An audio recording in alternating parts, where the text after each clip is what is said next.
ನಮ್ಮನ್ನು ಬಹಳ ಐಪಿಟ್ ಮಾಡಕರ್ತನಾದ ಯೇಸು ಕ್ರಿಸ್ತನೇ, ಈ ಒಳ್ಳೆಯ ಸಮಯಕ್ಕಾಗಿ ಸ್ತೋತ್ರ ಮಾಡುತ್ತೇನೆ ರಚ.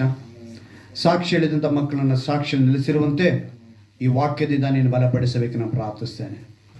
ನಿನ್ನ ದಾಸನನ್ನು ಮರೆಸಿ ಇನ್ನು ವಾಕ್ಯಕ್ಕಾಗಿ ನಾವು ಬದುಕುವಂತೆ ನೀವು ಕೃಪೆ ಮಾಡಿಕೊಡಬೇಕೆಂದು ಯೇಸುವಿನ ನಾಮದಲ್ಲಿ ಪ್ರಾರ್ಥಿಸ್ತೇನೆ. ಆಮೆನ್. Hallelujah, hallelujah, hallelujah.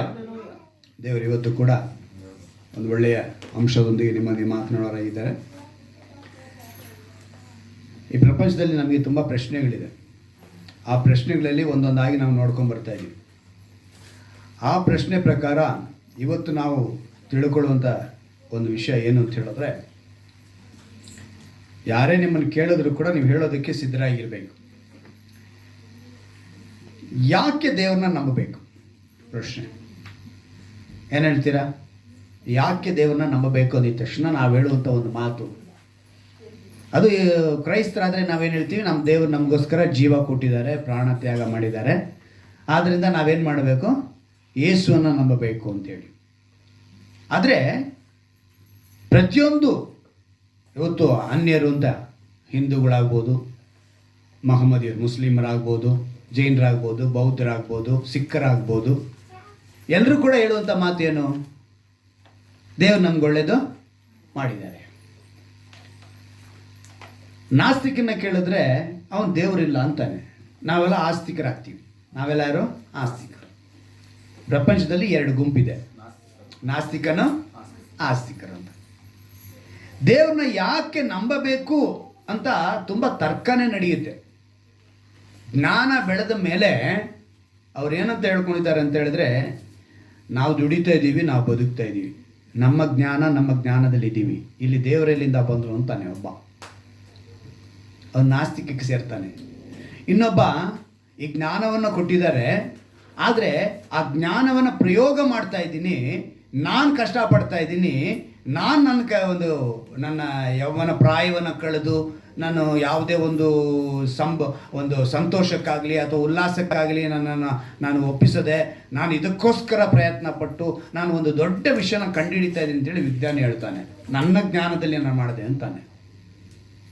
ಅದಕ್ಕೆ ದೇವರು, ನಾನು ಬುದ್ಧಿವಂತನ ಆರಿಸಿಕೊಳ್ಳಲಿಲ್ಲ, ಬುದ್ಧಿಹೀನರನ್ನ ಆರಿಸಿಕೊಂಡೆ ಅಂತ ಹೇಳ್ತಾರೆ. ಈಗ ದೇವರ ಸೃಷ್ಟಿಯಲ್ಲಿ ನಾವು ಹೇಳುವಂಥ ಪದ ಚೆನ್ನಾಗಿ ಗಮನಿಸ್ಬೇಕು ನೀವು, ಆವಾಗಲೇ ನಿಮಗೆ ಅರ್ಥ ಆಗೋದು. ದೇವರ ಸೃಷ್ಟಿ. ಆದರೆ ಇವತ್ತು ದೇವರುಗಳು ಅಂತ ಹೇಳಿಕೊಂಡು ಬಹಳ ಇದೆ ಅಲ್ವಾ? ಎಲ್ಲ ಧರ್ಮದಲ್ಲೂ ಇದೆ. ಆದರೆ ನಮ್ಮಲ್ಲಿ ಮಾತ್ರ ದೇವರುಗಳು ಇಲ್ಲ, ದೇವರು ಒಬ್ಬನೇ. ಈಗ ಅನ್ಯರಲ್ಲಿ ನಾವು ನೋಡುವಾಗ ಅನೇಕ ವಿಧವಾದ ಆಚರಣೆಗಳು, ಪದ್ಧತಿಗಳು ಹೀಗೆ ಇದೆ. ಈಗ ದೇವರ ಸೃಷ್ಟಿ ಎಂದಾಗ ಒಬ್ಬನೇ ಅಂತ ನಾವು ಹೇಳ್ತಿದ್ರೆ, ಅವರು ದೇವರ ಸೃಷ್ಟಿಯಲ್ಲಿ ಹಲವು ರೂಪದಲ್ಲಿದ್ದಾರೆ ಅಂತೇಳಿ ಅವ್ರು ಹೇಳ್ತಾರೆ, ಅನ್ಯರು. ಈ ಅನ್ಯರು ಹೇಳುವಾಗ ನಾವು ಅದರೊಂದಿಗೆ ಹಾಗೆ ಮುಸ್ಲಿಮರು ಕೇಳಿದ್ರೆ ಕೂಡ ಅವ್ರೇನು ಹೇಳ್ತಾರೆ ಅಂದರೆ, ದೇವರು ಒಬ್ಬನೇ ಅಂತ ಹೇಳ್ಕೊತಾರೆ. ಅವ್ರೇನು ಹೇಳ್ತಾರೆ? ದೇವರು ಒಬ್ಬನೇ ಅಂತ ಹೇಳ್ಕೊತಾರೆ. ಕ್ರೈಸ್ತರು ಒಬ್ಬನೇ ಅಂತ ಹೇಳ್ತಾರೆ. ಆದರೆ ಅನ್ಯರು ಮಾತ್ರ ದೇವರು ಒಬ್ಬನೇ, ಆದರೆ ಹಲವು ನಾಮಗಳು ಅಥವಾ ಹಲವು ರೂಪಗಳು, 365 ಕೋಟಿನೋ 365 ಏನೋ ಒಂದು ಹೇಳಿಕೊಡ್ತಾರೆ ಅವರು ಅಲ್ವಾ? ಈ ರೀತಿ ಇರೋವಾಗ ಈಗ ನಾನು ಯೋಚನೆ ಮಾಡಿದೆ, ದೇವರು ನನ್ನ ಹತ್ರ ಆ ವಾಕ್ಯಗಳನ್ನ ನಾನು ಧ್ಯಾನ ಮಾಡುವಾಗ ಅದು ಹೇಳ್ತಾರೆ, ಪ್ರಶ್ನೆ ಮಾಡಿ ನೋಡ್ಕೊಳ್ಳಿ ನಿಮ್ಮನ್ನು, ದೇವ್ರನ್ನ ಯಾಕೆ ನಂಬಬೇಕು ಅಂತ ಹೇಳುವಾಗ ಈ ಇಷ್ಟು ಗುಂಪಿದೆ. ಒಂದು 4-5 ನಮಗೆ ಮೇಯ್ನಾಗಿ ಕಾಣೋದು. ಯಾರು? ಹಿಂದೂಗಳು, ಮುಸ್ಲಿಮರು, ಸಿಖ್ಖರು, ಜೈನರು, ಬೌದ್ಧರು, ನಾವು ಕ್ರೈಸ್ತರಾಗ್ತೀವಿ. ಈಗ ನಮಗೆ ಸೂರ್ಯ ಚಂದ್ರ ಎಲ್ಲವನ್ನ ಉಂಟು ಮಾಡಿರೋ ದೇವರು ಒಬ್ಬನೇ ಅಂಥೇಳಿ ನಾವು ಆದಿ ಕಾರಣದಿಂದ ನೋಡ್ಕೊಂಡು ಬರ್ತೀವಿ. ಹಾಗೆ ಅವರಲ್ಲಿ ಕೂಡ ಇದನ್ನೆಲ್ಲ ಸೃಷ್ಟಿ ಮಾಡೋದನ್ನು ಒಬ್ಬನಿದ್ದಾನೆ ಅಂತ ಹೇಳ್ಕೊಂಡು ಬರ್ತಾರೆ ಅಲ್ವಾ? ಪ್ರತಿಯೊಂದು ಇದರಲ್ಲೂ. ಈಗ ನೀವು ಸೂರ್ಯನ ಮೇಲೆ ಕ್ರೈಸ್ತರಿಗೆ ಉಂಟಾದ ಸೂರ್ಯ, ಹಿಂದೂಗಳಿಗೆ ಉಂಟಾದ ಸೂರ್ಯ, ಮುಸ್ಲಿಮರಿಗೆ ಉಂಟಾದ ಸೂರ್ಯ ಅಂತ ಏನಾರು ಯಾವುದನ್ನ ಒಂದು ಗುರುತೋ ಒಂದು ಸಿಂಬಲ್ ಏನಾರು ನಾವು ನೋಡೋಕ್ಕಾಗತ್ತಾ? ಆದರೆ ಎಲ್ರಿಗೂ ಒಂದೇ ಇದೆ. ಆದರೆ ಇದು ಹೇಗೆ ಆಯಿತು ಅಂತ ಹೇಳಿ ನೋಡುವಾಗ ಇವತ್ತು ಇಡೀ ಈ ಲೋಕ ದೇವರುಗಳ ಹೆಸರಿನಲ್ಲಿ, ದೇವರೆಂಬ ಹೆಸರಲ್ಲೇ ಮಾರ್ಪಾಡು, ಬೇರ್ಪಡಿಸುವಿಕೆ, ಭಿನ್ನಾಭಿಪ್ರಾಯ, ಬದಲಾವಣೆಗಳು ಇದೆಲ್ಲ ಉಂಟಾಗಿದೆ. ಈ ಉಂಟಾಗಿ ಒಬ್ಬನೇ ದೇವರನ್ನು ಆರಾಧಿಸಬಾರದು ಅಂತೇಳಿ ತಳ್ಳಲ್ಪಟ್ಟ ದೂತನು, ಅವನ ಸೇನಾಧಿಪತಿಗಳು, ಅವನ ಸೈನ್ಯಗಳು ಏನು ಮಾಡ್ತಾ ಇದ್ದಾರೆ? ಇಷ್ಟೆಲ್ಲ ಕ್ರಿಯೆ ಮಾಡ್ತಾರೆ. ಇಷ್ಟೆಲ್ಲ ಕ್ರಿಯೆ ಮಾಡುವಾಗ ನಮಗೆ ತಿಳಿದಿರಬೇಕು. ಯಾಕಂತ ಹೇಳಿದ್ರೆ ಒಂದು ವಾಕ್ಯವನ್ನು ಓದೋಣ. ರೋಮಾಪುರದವರಿಗೆ ಬರೆದ ಪತ್ರಿಕೆ 1ನೇ ಅಧ್ಯಾಯ ತೆಗೆದುಕೊಳ್ಳಿ. ರೋಮಾಪುರದವರಿಗೆ ಬರೆದ ಪತ್ರಿಕೆ 1ನೇ ಅಧ್ಯಾಯ. ನಾನು ಓದ್ತೀನಿ, ಗಮನ ಇಟ್ಟು ಕೇಳಿ. 19ನೇ ವಾಕ್ಯ ಓದ್ತೀನಿ. ಎಷ್ಟು ಅದ್ಭುತವಾದ ಒಂದು ಮಾತನ್ನು ಬರೆಯಲ್ಪಟ್ಟಿದೆ ಅಂತ ಗಮನಿಸಿ. ಯಾಕೆಂದರೆ ದೇವರ ವಿಷಯವಾಗಿ ತಿಳಿಯಬಹುದಾದದ್ದು ಅವರ ಮನಸ್ಸಿಗೆ ಸ್ಪಷ್ಟವಾಗಿ ತಿಳಿದದೆ. ಚೆನ್ನಾಗಿ ಗಮನಿಸಿ. ಲೋಕದಲ್ಲಿರುವ ಎಲ್ಲ ಮನುಷ್ಯರಿಗೆ ಹೇಳುವಂಥ ಮಾತಿದು. ಏನದು?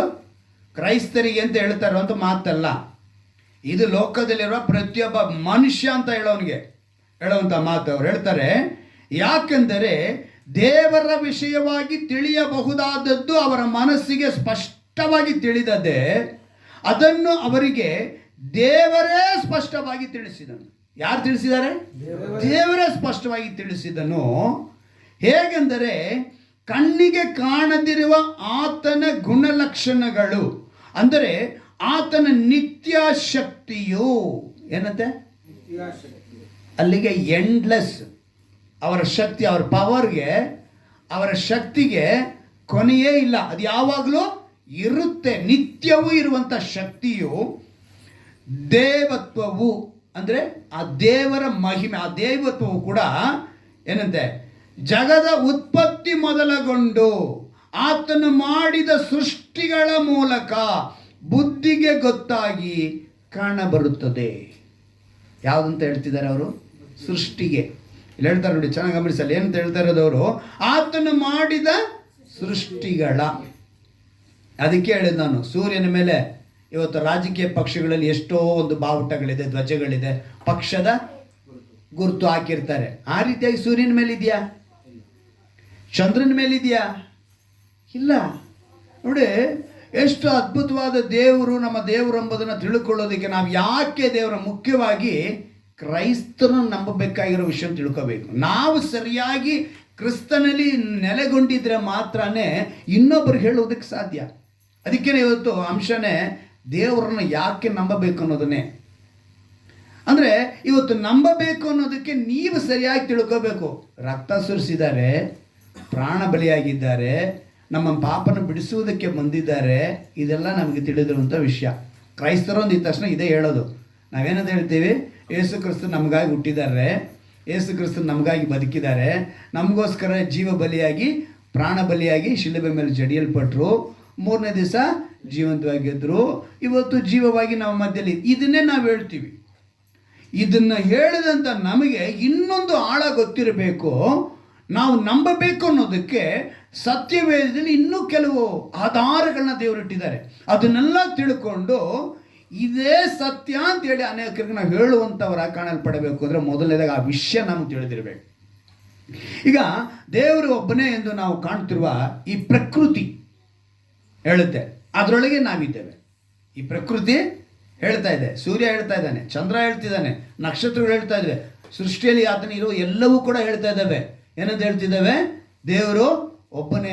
ಆತನ ಹೆಸರನ್ನ ಅದನ್ನ ಹಾಕ್ಕೊಂಡಿಲ್ಲ. ನಮಗೆ ಸತ್ಯವಾದ ಪ್ರಕಾರ ಯಾರು ಅಂತ ನಮ್ಗೆ ಚೆನ್ನಾಗಿ ಗೊತ್ತಿದೆ. ಆದರೆ ಇವತ್ತು ಅನ್ಯರು ಅನೇಕರು ಹೇಳಿದ್ರು ಕೂಡ ಅವರಿಗೆ ಅಂತೇಳಿ ಆ ಸೂರ್ಯನ ಮೇಲೆ ಆ ರೀತಿ ಹೇಳೋರಾಗಿದ್ದರೆ ನಾನು ಹೇಳೋದು, ಅವರಿಗಿಂತ ಒಂದು ಸೂರ್ಯ ಇರಬೇಕಿತ್ತಲ್ಲ, ಅವರಿಗಿಂತ ಒಂದು ಚಂದ್ರ ಇರಬೇಕಾಗಿತ್ತಲ್ಲ. ನಾವಿಟ್ಟಿರೋದನ್ನೇ ದೇವರು ನಮಗೋಸ್ಕರ ಯೇಸು ಉಂಟು ಮಾಡಿರುವಂಥ ಎಲ್ಲವನ್ನ ತೆಗೆದುಕೊಂಡು ಅವರು ಅದರುಗಳ ಮೇಲೆ ತಮ್ಮ ಹೆಸರುಗಳನ್ನ ಹಾಕ್ಕೊಂಡು, ಹೆಂಗೆ ಗೊತ್ತಿಲ್ಲ, ಅದ್ರ ಮೇಲೆ ಯಾವುದು ಬರೆದಿಲ್ಲ, ಆದರೆ ಅವ್ರು ಹೇಳ್ಕೊಳ್ತಾ ಇದ್ದಾರೆ, ಹೇಳಿಕೊಂಡು ಅವರು ಆರಾಧನೆ ಮಾಡುವವರಾಗಿದ್ದಾರೆ. ಆಗ ನಾವು ತಿಳ್ಕೋಬೇಕು ಯಾವ ರೀತಿಯಾಗಿ ನಾವು ದೇವರನ್ನ ತಿಳ್ಕೋಬೇಕು. ಅವರು ತಿಳ್ಕೊಳ್ಳೋದಕ್ಕೂ ನಾವು ತಿಳ್ಕೊಳ್ಳೋದು ವ್ಯತ್ಯಾಸ ಇರಬೇಕು. ಅದಕ್ಕೇ ದೇವರು ಇವತ್ತು ನಮ್ಮನ್ನು ಕರ ತಂದಿದ್ದಾರೆ. ಈ ವರ್ಷದ ಹಾಡಿನ ಪುಸ್ತಕದಲ್ಲಿ ಕೂಡ ಒಂದು ಹಾಡಿದೆ, ಹಗಲಿನಲ್ಲಿ ರಾತ್ರಿಯಲ್ಲಿ ಅಂತ ಒಂದು ಹಾಡಿದೆ. ಏನಕ್ಕಪ್ಪ ಈ ಹಾಡು ಕೊಟ್ಟರು ಅಂತ ಹೇಳುವಾಗ ಯೋಚನೆ ಮಾಡಿದೆ, ದೇವರ ಸೃಷ್ಟಿ ಅಷ್ಟು ಮಹೋನ್ನತವಾದದ್ದು. ಈಗೆಲ್ಲ ಯೋಚನೆ ಮಾಡಿ ನಾವೆಲ್ಲ ಈಗ ಎಲ್ಲಿ ಕೂಡಿದ್ದೀವಿ? ಆರಾಧನೆಗೆ ಹಗಲೊತ್ತಲ್ಲಿ ಕೂಡಿದ್ದೀವಿ ಅಲ್ವಾ? ಇದು ಮುಗಿತಿದ್ದಂಗೆ ಆಟೋಮೆಟಿಕ್ಕಾಗಿ ರಾತ್ರಿ ಆಗುತ್ತೆ. ಯಾರನ್ನ ಇದನ್ನು ತಡೆದು ಹಿಡಿಯೋಕ್ಕೆ ಸಾಧ್ಯನಾ? ಯಾರಿಂದಲೂ ಸಾಧ್ಯ ಇಲ್ಲ. ಆಗ ಈ ಹಗಲಾಗಲಿ ರಾತ್ರಿ ಆಗಲಿ ಯಾವುದನ್ನು ಮನುಷ್ಯ ತಡೆದಿಡುವುದಕ್ಕೆ ಸಾಧ್ಯನೇ ಇಲ್ಲ. ಸಂಜೆ ಆಗ್ತಿದ್ದಂಗೆ ರಾತ್ರಿ ಆಗಲೇಬೇಕು, ರಾತ್ರಿ ಆಗಿ ಮುಗಿದಿದ ತಕ್ಷಣ ಬೆಳಗ್ಗೆ ಆಗಲೇಬೇಕು. ಹೀಗೆ ತನ್ನ ಸೃಷ್ಟಿಯಲ್ಲಿ ಎಲ್ಲವೂ ಕೂಡ ತಮ್ಮ ತಮ್ಮ ಕೆಲಸಗಳನ್ನು ಹಾಕ್ತಾರೆ. ಇದರಲ್ಲಿ ಮುಖ್ಯವಾಗಿ ಗಮನಿಸಬೇಕಾಗಿರೋದು ಸ್ಟಾರ್ಸ್ ಅಂತ ಹೇಳ್ತೀವಲ್ಲ. ವೈಜ್ಞಾನಿಕವಾಗಿ ವಿಜ್ಞಾನಿಗಳು ಹೇಳೋ ಪ್ರಕಾರ ಭೂಮಿಗಿಂತ ಲಕ್ಷಗಟ್ಟಲೆ ದೊಡ್ಡದು, ಸಾವಿರನೂ ಅಲ್ಲ, ಅಂದರೆ ಲಕ್ಷಗಟ್ಟಲೆ ದೊಡ್ಡದು. ನೀವು ಅನ್ಕೋಬೋದು ಇವತ್ತು ನಮ್ಮ ಪಾಸ್ಟ್ರು ನಮಗೆ, ನಾನು ಮೊದಲೇ ಹೇಳ್ತೀನಲ್ಲ, ಇವತ್ತು ಭೂಗೋಳಶಾಸ್ತ್ರ, ಯಾವತ್ತು ಇವತ್ತು ಸಮಾಜ ಪಾಠ ನಡೆಯುತ್ತೆ. ಏನು ನಡೆಯುತ್ತೆ? ಸಮಾಜ ಪಾಠ ಅಲ್ವಾ? ಎಷ್ಟು ಗ್ರಹಗಳಿದೆ ಅಂತ ಎಷ್ಟು ಜನಕ್ಕೆ ಗೊತ್ತು? ನವಗ್ರಹಗಳು ಅಲ್ವಾ? ನವಗ್ರಹಗಳ ಹೆಸರು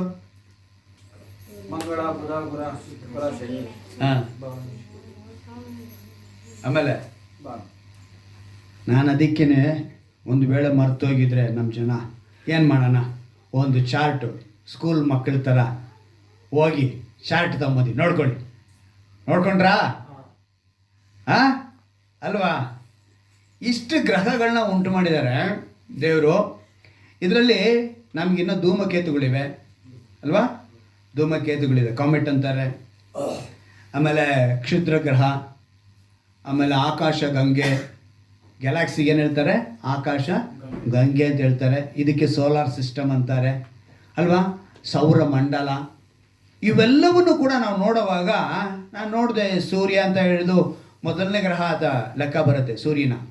ಸೂರ್ಯ, ಬುಧ, ಶುಕ್ರ, ಭೂಮಿ, ಅದರಲ್ಲಿ ಮಂಗಳ, ಗುರು, ಶನಿ, ಆಮೇಲೆ ಯುರೇನಸ್ಸು, ನೆಸ್ಯೂನು, ಇದು ಇಷ್ಟು 9 ಗ್ರಹಗಳಿದೆ. ಇವೆಲ್ಲವೂ ಕೂಡ ತಮ್ಮ ತಮ್ಮ ಸ್ಥಾನದಲ್ಲೇ ಇದೆ. ಅವರವರ ಸ್ಥಾನದಲ್ಲಿ ಅವರವ್ರ ಕೆಲಸನ ಅವ್ರು ಕರೆಕ್ಟಾಗಿ ಮಾಡ್ತಾ ಇದ್ದಾರೆ. ಭೂಮಿಗಿಂತ ದೊಡ್ಡದು ಯಾವುದು? ಸೂರ್ಯ ಅಲ್ವಾ? ಎಲ್ಲವೂ ಕೂಡ ಬಹಳ ದೊಡ್ಡದಾಗಿ ಇಷ್ಟು ದೇವರು ಸೃಷ್ಟಿ ಮಾಡಿದ್ದಾರೆ. ಇವುಗಳ ಬಗ್ಗೆ ಸತ್ಯವೇದ ಏನು ಹೇಳುತ್ತೆ ಅಂತೇಳಿ ನಾನು ಓದುವಾಗ, ಕೀರ್ತನೆಗಳು 104ನೇ ಅಧ್ಯಾಯ ತೆಗೆದುಕೊಳ್ಳಿ. ಕೀರ್ತನೆಗಳು 104ನೇ ಅಧ್ಯಾಯ. ಓದೋದು ಬೇಡ, ಅದರಲ್ಲಿ ನಾನು ಕೆಲವು ವಿಷಯಗಳನ್ನ ನಾನು ಹೇಳ್ತೀನಿ, ಗಮನಿಸಿ ನೋಡಿ. 5ನೇ ವಾಕ್ಯನ ಒಬ್ಬರು ತೆಗೆದು ಮಾಡಿಕೊಳ್ಳಿ. 19ನೇ ವಾಕ್ಯನ ಒಬ್ಬರು ಓದಿ.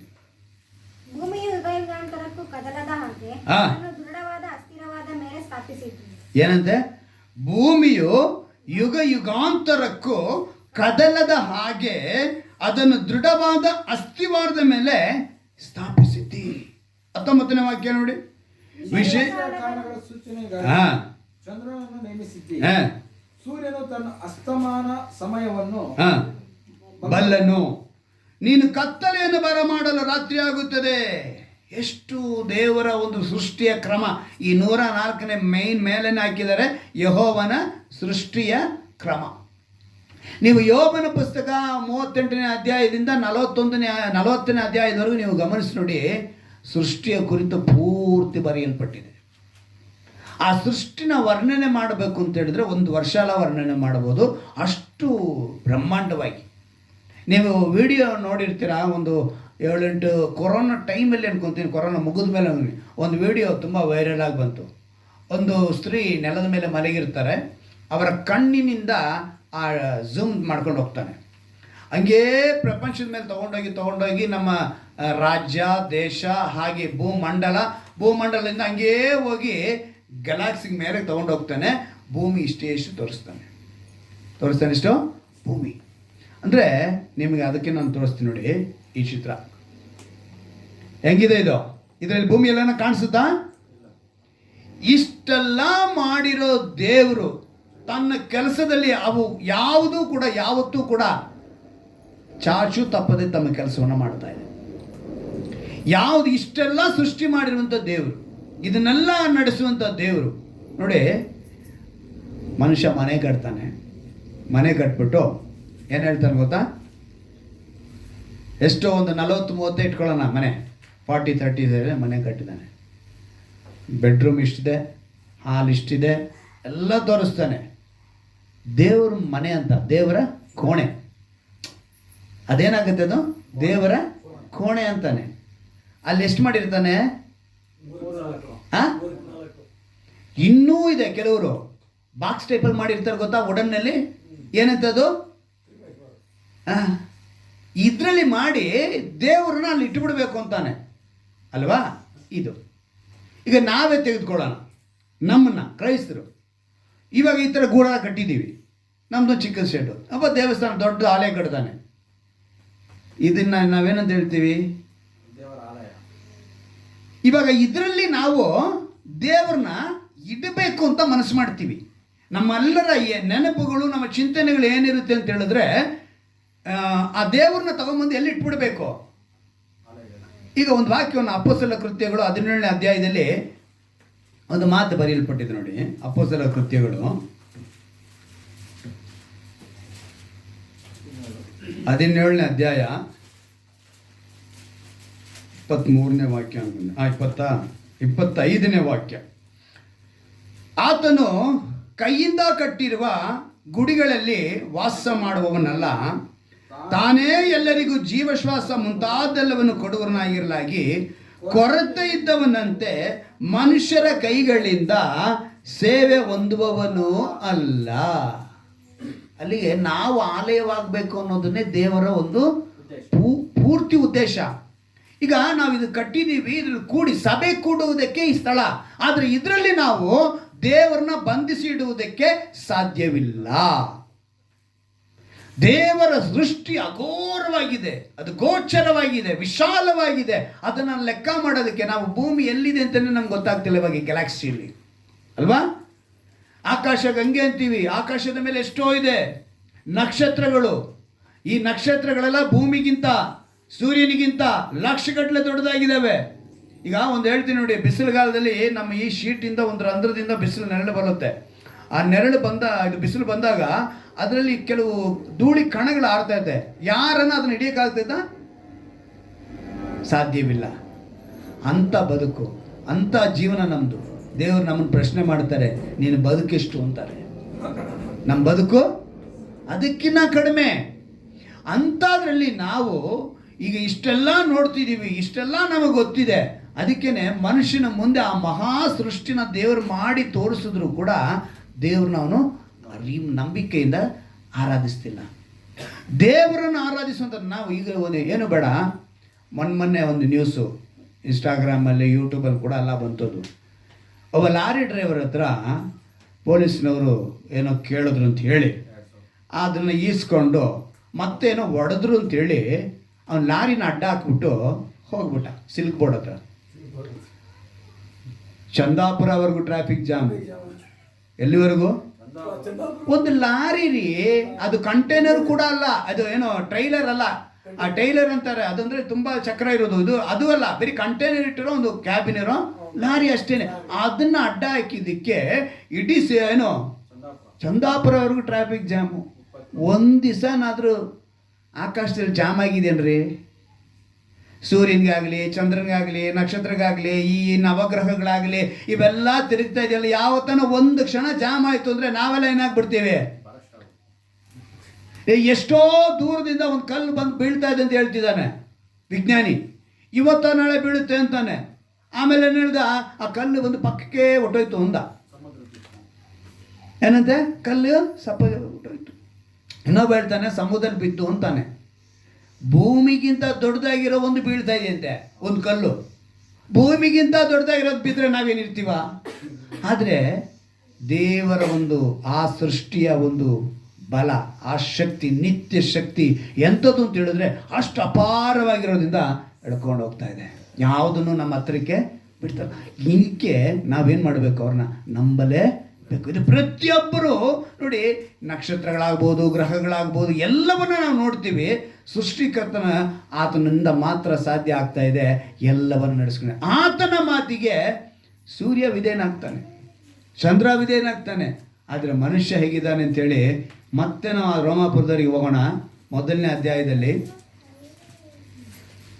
ರೋಮಾಪುರದವರಿಗೆ ಮೊದಲನೇ ಅಧ್ಯಾಯ ತೆಗೆದುಕೊಳ್ಳಿ. ಅದರಲ್ಲಿ ಇನ್ನೊಂದು ವಿಷಯ ನಾವು ಓದ್ತೀನಿ, ಗಮನ ಇಟ್ಟು ಕೇಳಬೇಕು ನೀವು. ಯಾಕಂತ ಹೇಳಿದ್ರೆ ಇವತ್ತಿನ ಮನುಷ್ಯನ ಪರಿಸ್ಥಿತಿ ಹಾಗೆ ಇದೆ. ಅದರಿಂದನೇ ದೇವರು ಇವತ್ತು ನಮಗೆ ತಿಳಿಸ್ತಾ ಇರೋದು. ತಾವು ಜ್ಞಾನಿಗಳೆಂದು 22ನೇ ವಾಕ್ಯ, 1ನೇ ಅಧ್ಯಾಯದ 22ನೇ ವಾಕ್ಯ ಓದ್ತೀನಿ ಕೇಳಿ. ತಾವು ಜ್ಞಾನಿಗಳೆಂದು ಹೇಳಿಕೊಂಡು ಹುಚ್ಚರಾದರು, ಲಯವಿಲ್ಲದ ದೇವರ ಮಹಿಮೆಯನ್ನು ಬಿಟ್ಟು ಅದಕ್ಕೆ ಬದಲಾಗಿ ಲಯವಾಗುವ ಮನುಷ್ಯ, ಏನಂತೆ, ಮನುಷ್ಯ, ಪಶು, ಪಕ್ಷಿ, ಸರ್ಪಾದಿಗಳ ಮೂರ್ತಿಯನ್ನು ಮಾಡಿಕೊಂಡರು. ತೆಲುಗು ಬೈಬಲ್ನಲ್ಲಿ ಹುಳ ಉಪಟ ಕೂಡ ಬರೀತೆ. ಹುಳಾನ್ ಕೂಡ ಏನು ಮಾಡಿದ್ದಾರೆ ಅಂತ ಅವರು ಪೂಜಿಸ್ತಾ ಮಾಡ್ತಾ ಇದ್ದಾರೆ. ಅಂದರೆ ನಾನು ನಿಮಗೆಲ್ಲ ಕಳೆದ ದಿವಸದಲ್ಲಿ ತೋರಿಸಿದ್ನಲ್ಲ. ಯಾಕಂತ ಹೇಳಿದ್ರೆ ಅವರು ಇಲ್ಲಿ ವಾಕ್ಯ ಏನಂತ ಹೇಳಿದೆ, ಪಶು ಪಕ್ಷಿ. ನಿಮಗೆ ತೋರಿಸಿದ್ದೀನಿ ಯಾವುದು, ಮೋಲೆಕ್ ದೇವರು ಹೇಗೆ ಅಂತ ಕೊಂಬಿಟ್ಟಿದೆ. ಇದೇನಿದು ಪಶು ಇದ್ದಂಗೆ ಇದೆ ಅಲ್ವಾ. ಈಗ ಇನ್ನೊಂದು ಪಕ್ಷಿ ಥರ ಹೇಳಿದ್ರು. ಇದ್ಯಾವ ದೇವರು ಅಂತ ಹೇಳಿದ್ರೆ ಅಬ್ರಹಾಮನ ಬದುಕಿದ ಕಾಲದಲ್ಲಿ ಮೆಸೊಪೊಟೋಮಿಯಾ ನಾಗರಿಕತೆಯಲ್ಲಿ ಇದ್ದಂಥ ದೇವರು. ಇದೆಲ್ಲ ನಿಮ್ಗೆ ತೋರಿಸಿರೋದೆ, ಮತ್ತೊಂದ್ಸಲ ನೆನಪಿಗೆ ತರ್ತಾ ಇದ್ದೀನಿ, ಆಯಿತಾ. ಇನ್ನು ದಾನ್ ಇದೆ, ದಾಗೋನ್ ದೇವರು, ಆಯಿತಾ. ಅದು ಮೀನಿನ ರೂಪ. ಅದು ಯಾವ ರೂಪ? ಅದು ಮೀನಿನ ರೂಪ.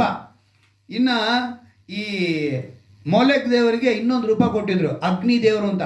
ಅದಕ್ಕೆ ಕೂಡ 2 ಕೊಂಬಿಟ್ಟು 2 ಕೈ ಇದೆ. ಎಲ್ಲ ನೋಡಿ ಹೆಂಗಿದೆ. ಇವರು ಪಶು ಪಕ್ಷಿಗಳನ್ನೇ, ಇನ್ನು ಕುದುರೆಗಳ ಮುಖ ಇಟ್ಕೊಂಡು, ಇದು ಅಶೇರಾ ದೇವತೆ, ಅವ್ರಿಗೆ 2 ಸೈಡ್ ಕುದುರೆ ಇರುತ್ತೆ, ಆಯಿತಾ. ಇದಲ್ಲದೆ ತೋಳ ರೂಪ ಇರುವಂಥ ಈ ದೇವರು, ಆಯಿತಾ. ಇವೆಲ್ಲ ಮೆಸೊಪೊಟೋಮಿಯಾ ಕಾಲದ ಅಬ್ರಹಾಮನ ಕಾಲದಲ್ಲಿ, ಆ ಕಾಲದಲ್ಲಿ ಇದ್ದಂಥದ್ದು. ಇನ್ನೊಂದು ನವಿಲು ಗರಿ, ಕುದುರೆ ಮುಖ, ಇವೆಲ್ಲವೂ ಕೂಡ ಬಾಬೇಲಿನ ಸಂಸ್ಥಾನದಲ್ಲಿ ಆಗಿದ್ದಂಥ ದೇವರುಗಳು. ಇಷ್ಟೆಲ್ಲ ಮಾಡಿಕೊಂಡು ಮನುಷ್ಯ ಏನು ಮಾಡ್ದ? ನಾನು ನೋಡಿ ಮಕ್ಕಳಿಗೆ ತೋರಿಸ್ದಂಗೆ ಚಾರ್ಟ್ ಎಲ್ಲ ತೊಗೊಂಬಂದು ನಿಮಗೆ ನಾನು ತೋರಿಸಿ ಇಷ್ಟು ಹೇಳ್ತಾ ಇದ್ದೀನಿ. ಇಷ್ಟು ವಿವರಣೆ ನೀವು ತೆಗೆದುಕೊಂಡು ನೀವು ದೇವರಲ್ಲಿ ಆ ನಂಬಿಕೆ ಬರಲಿಲ್ಲ ಅಂತ ಹೇಳಿದ್ರೆ ನೀವು ಉತ್ತರ ಕೊಡಬೇಕು. ಇದನ್ನು ಯಾರನ್ನ ಯಾವಾಗ ನೋಡಿದ್ರೂ ಕೂಡ ನೀವು ಅರ್ಥ ಮಾಡ್ಕೋಬೇಕು ಅಂತ ನಾನು ತೋರಿಸ್ಬೇಕು.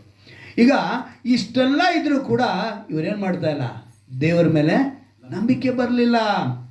ಇಲ್ಲ, ಆ ಮಾತನ್ನ ನೋಡಿ, 21ನೇ ವಾಕ್ಯ ಹೇಳಿದೆ, ಅವರಿಗೆ ತಿಳುವಳಿಕೆ ಇದ್ದರೂ ಅವರು ಆತನನ್ನು ದೇವರೆಂದು ಘನಪಡಿಸಲಿಲ್ಲ. ತಿಳುವಳಿಕೆ ಇದೆ, ಆದರೆ ಏನು ಮಾಡಲಿಲ್ಲ, ಅವರು ದೇವರೆಂದು ಘನಪಡಿಸಲಿಲ್ಲ. ನೆಕ್ಸ್ಟ್ ಹೇಳ್ತಾರೆ ನೋಡಿ, ಆತನ ಉಪಕಾರ ನೆನೆಸಿ ಆತನನ್ನು ಸ್ತುತಿಸಲಿಲ್ಲ. ಎಷ್ಟು ಮಾಡಿಲ್ಲ ನಮಗೆ ಉಪಕಾರಗಳು, ಎಷ್ಟು ಮಾಡಿಲ್ಲ. ಅದಕ್ಕೆ ನಾನು ಆರಾಧನೆ ವೇಳೆ ಆಡಿದ, ಆತನ ಉಪಕಾರವು ರಾಜನ ಉಪಕಾರವು ಎಣಿಸಲು ಸಾಧ್ಯವಾಗದು, ಅವು ಎಣಿಸಲು ಸಾಧ್ಯವಿಲ್ಲ. ಫಸ್ಟ್ ನಾನು ಆಡಿದೆ, ಆತ ನಮ್ಮನ್ನು ಆರಿಸಿಕೊಂಡಿದ್ದೆ ನಮಗೆ ಒಳ್ಳೆಯದು, 1000 ನಾಲಿಗೆಗಳಿದ್ರು ಸಾಲದು ಅಂತೇಳಿ ದಾವೀದನು ಹೇಳ್ತಾನೆ. ಏನು ಕೇಳ್ತಾನೆ ನೋಡಿ, ಎಷ್ಟು ಅವರು ಸ್ತುತಿಸಲಿಲ್ಲ, ಅವರು ವಿಚಾರ ಮಾಡಿ ಮಾಡಿ ಫಲ ಕಾಣಲಿಲ್ಲ, ವಿವೇಕವಿಲ್ಲದ ಅವರ ಮನಸ್ಸು ಕತ್ತಲಾಯಿತು. ವಿವೇಕವಿಲ್ಲದ ಮನಸ್ಸು ಅವರದು ಕತ್ತಲಾಯಿತು.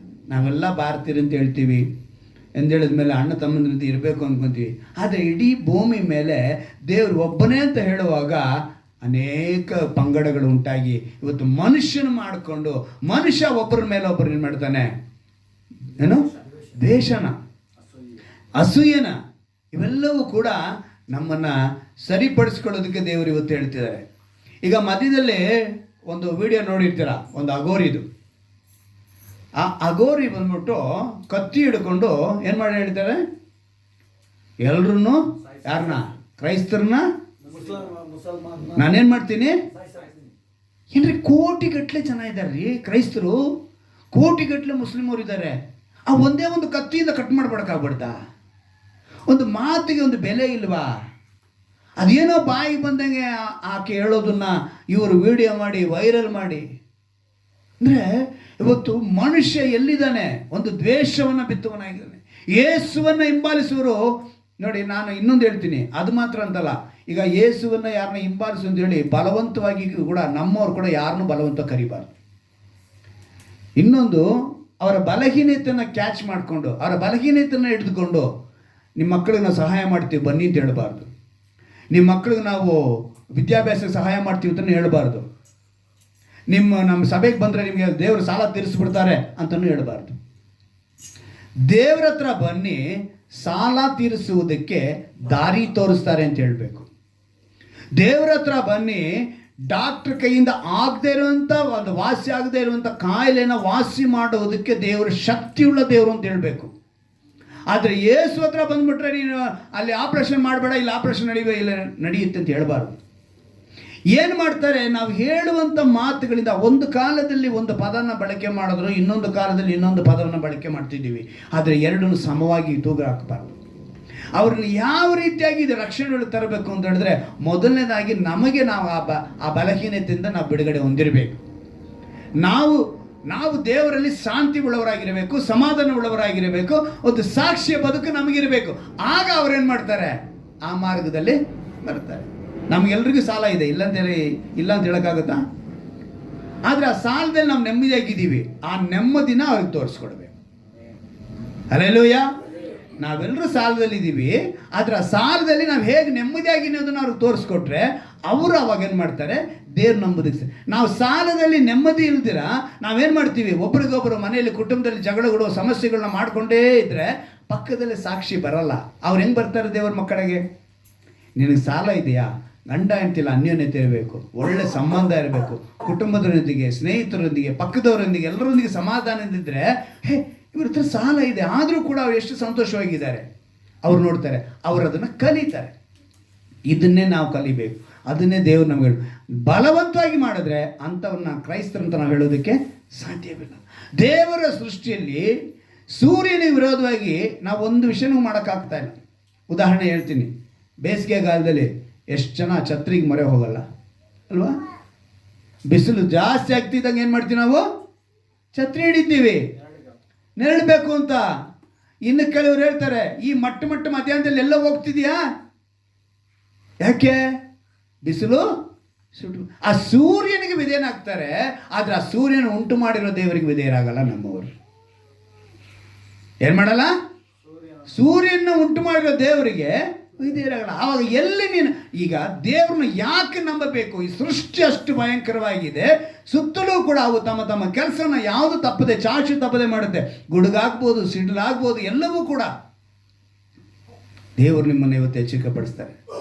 ಸಮುದ್ರದ ಬಳಿ ಹೋಗ್ತೀವಿ ಅಲ್ವಾ? ಸಮುದ್ರದ ಬಳಿ ಹೋದಾಗ ಅಲೆಗಳು ನೋಡ್ತೀವಿ, ಬೋರ್ಗರೆ ಅಲೆ ನೋಡ್ತೀವಿ. ಎಲ್ಲರೂ ನೋಡಿದ್ರೆ ತಾನೆ ಸಮುದ್ರನ? ನೋಡಿಲ್ವಾ ಸಮುದ್ರನ? ನೋಡಿರ್ತಾನೆ. ಎಷ್ಟು ಈಗ ಒಂದು ಮಿತಿ ಮೀರಿದ ಅಲೆ ಬರುತ್ತೆ, ಸ್ವಲ್ಪ ಭಯ ಆಗುತ್ತೆ. ಇನ್ನೂ ಸ್ವಲ್ಪ ದೊಡ್ಡದಾಗಿ ಅಲೆ ಬಂತು, ಇನ್ನೂ ಸ್ವಲ್ಪ ಭಯ ಆಗುತ್ತೆ. ಸುನಾಮಿ ಅಲೆ ಬಂದರೆ ಯಾರನ್ನ ನಿಂತ್ಕೊಳ್ತೀವ? ಸುನಾಮಿ ಅಲೆ ಬಂದಾಗ ಎಷ್ಟು ಜನ ಓಡಿ ಹೋದರು, ಎಷ್ಟು ಜನ ದೂರಗಟ್ಟಲೆ ಓಡೋದು ಅಲ್ವಾ? ಈಗ ಒಂದು ವಾಕ್ಯ ನಿಮ್ಗೆ ನೆನಪಿಗೆ ತರ್ತೀನಿ. ಮತ್ತಾಯನ ಬರೋ ಸುವಾರ್ತೆಯಲ್ಲಿ ಒಂದು ಮಾತು ಬರೆಯಲ್ಪಟ್ಟಿದೆ, ತೆಗೆದುಕೊಳ್ಳಿ. 7ನೇ ಅಧ್ಯಾಯ.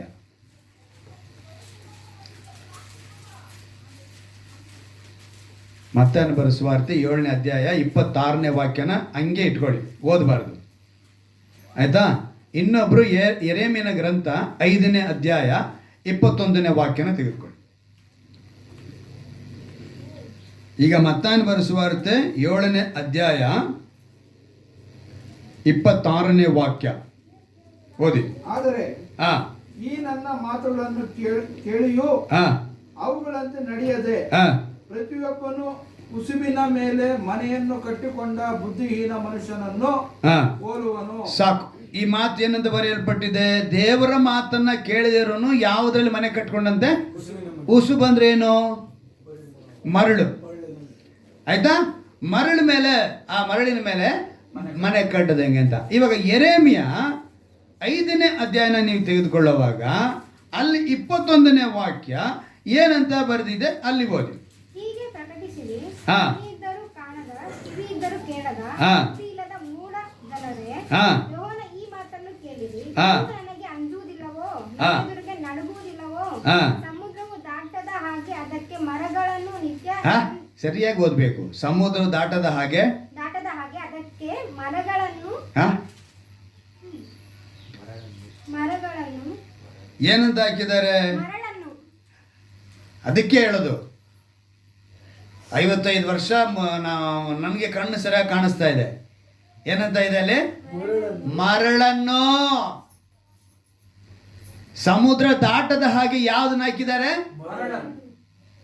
ಆದ್ರೆ ನಮಗೇನಂತ ಹೇಳಿದ್ರು, ನೀನ್ ಮಾತು ಕೇಳಿಲ್ಲ ಅಂದ್ರೆ ಮರಳು ಮೇಲೆ ನೀನು ಮನೆ ಕಟ್ಟದಂಗಿದೆಪ್ಪ, ಬಿದ್ದೋಗುತ್ತೆ. ಮಳೆ ಬಂತು, ಗಾಳಿ ಬಂತು ಅಂದ್ರೆ ಮನೆ ಏನಾಗುತ್ತೆ ಅಂತೆ. ಆದ್ರೆ ಅದೇ ಮರಳಿನಿಂದ ಯಾವ್ದನ್ನ ನಿಲ್ಸಿದ್ದಾರೆ? ಸಮುದ್ರವನ್ನ ನಿಲ್ಸಿದ್ದಾರೆ. ಎಷ್ಟು ಶಕ್ತಿಯುಳ್ಳ ದೇವರು! ಹಲ್ಲೆಲೂಯಾ. ಆತನಿಗೆ ಅಸಾಧ್ಯವಾದದ್ದು ಒಂದು ಇಲ್ಲ. ಸಮುದ್ರ ದಾಟದಂತೆ ಅಲ್ಲಿ ಯಾವುದೋ ಕಾಂಕ್ರೀಟ್ ಗೋಡೆ ಇಲ್ಲ. ಸಮುದ್ರ ದಾಟಿ ಬರದಂತೆ ಯಾವುದೇ ಕಬ್ಬಿಣದಲ್ಲಿ ಮಾಡಿಲ್ಲ, ಅಥವಾ ಬೆಟ್ಟನ ಇಟ್ಟಿಲ್ಲ, ಗುಡ್ಡನ ಇಟ್ಟಿಲ್ಲ, ಬಂಡೆನ ಇಟ್ಟಿಲ್ಲ, ಕಲ್ಲು ಇಟ್ಟಿಲ್ಲ, ಏನು ಇಟ್ಟಿಲ್ಲ.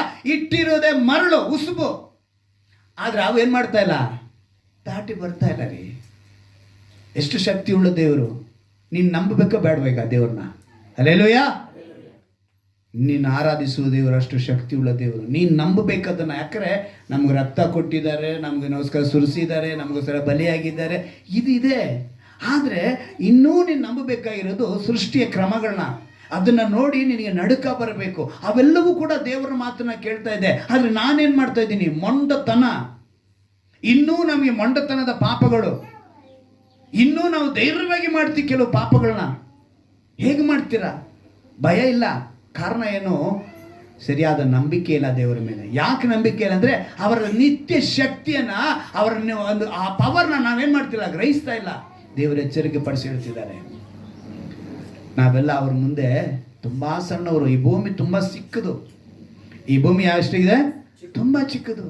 ಮೊನ್ನೆ ಯಾರೋ ಒಬ್ಬ ಹೇಳ್ತಾನೆ, ನೋಡ್ರಿ ನಮ್ಮವ್ರ ಹತ್ರನೇ ವ್ಯಾಪಾರ ಮಾಡ್ಬೇಕ್ರಿ, ಯಾರು ಬೇರೆಯವ್ರ ಹತ್ರ ವ್ಯಾಪಾರ ಮಾಡಿ ಅಂತೇಳಿ ಒಬ್ಬ ಸ್ವಾಮೀಜಿ ಹೇಳ್ತಾ ಇದ್ದಾನೆ.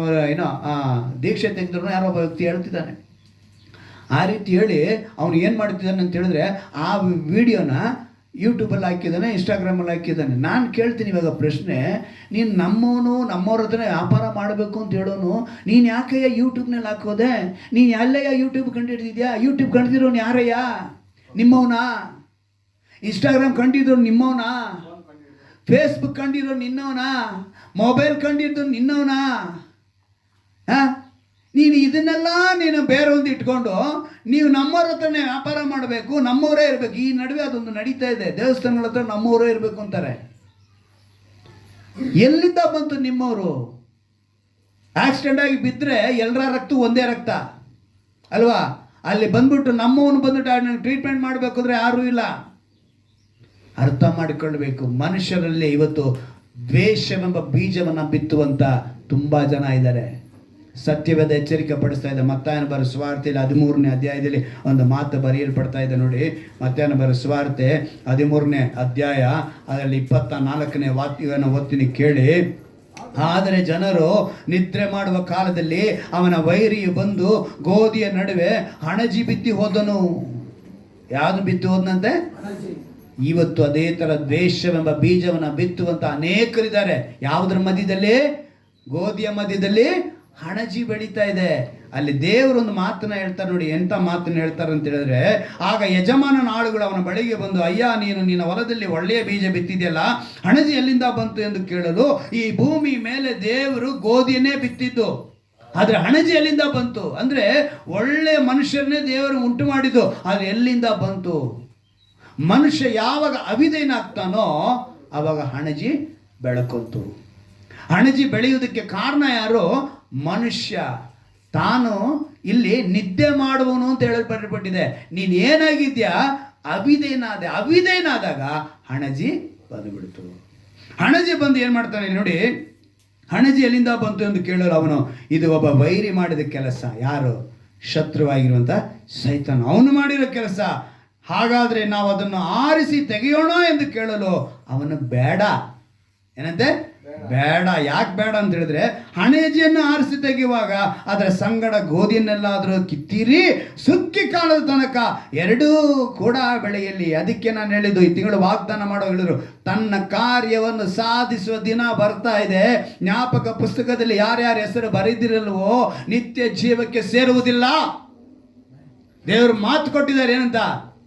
ಸೇನಾಧೀಶನ ದೇಹವನು ಇಂತೆನ್ನುತ್ತಾನೆ, ನಾನು ಕಾರ್ಯ ಸಾಧಿಸುವ ದಿನದಲ್ಲಿ ಅವರು ನನ್ನ ಸ್ವಕೀಯ ಜನರಾಗಿರುವರು. ಯಾರಂತ ನಾವು? ಸ್ವಕೀಯ ಜನರಾಗಿರುವರು. ಆಗ ಸ್ವಂತ ಮಗನನ್ನು, ಒಬ್ಬನು ತನ್ನ ಸ್ವಂತ ಮಗನನ್ನು ಕರುಣಿಸುವಂತೆ ಅವರನ್ನು ಕರುಣಿಸುವನು.